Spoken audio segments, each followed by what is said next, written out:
Quick video here. I bought this power window main control switch from a local spare parts dealer.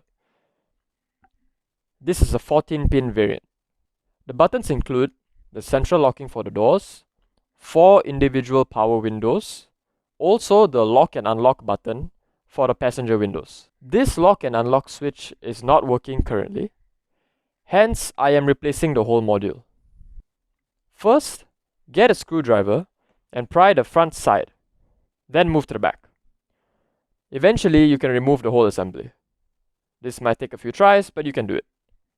After that, there's a small tab in the center you have to press down while pulling out the control module. You might need to use a screwdriver to press on the tab, because it's a bit tricky. Also, please make sure you get the right pin. So for this car, it's a 14 pin. Disclaimer! Please, and I repeat this, please remove the unlock and lock button first. So this is located at the top left, right? This is to avoid the spring from being detached, which is a mistake that I made. So what I did is I tried to remove it without removing the button, and then the whole thing just the whole spring just bounced off.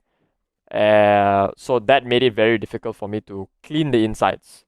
If you do it right, and the main issue is just that your windows are not working very well, you can just use some contact cleaner to just spray and it might work, and you might not even have to buy a new control module.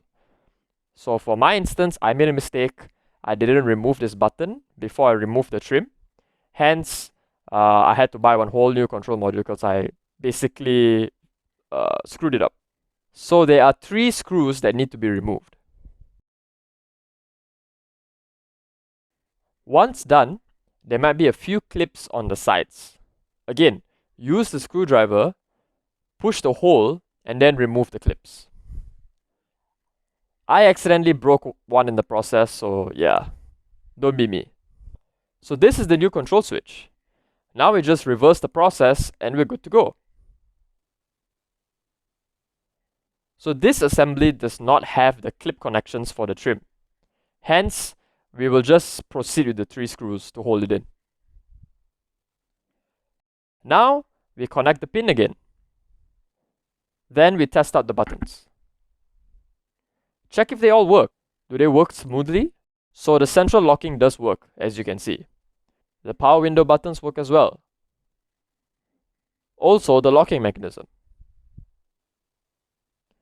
Now insert the tab at the bottom first, followed by the top. And we are done.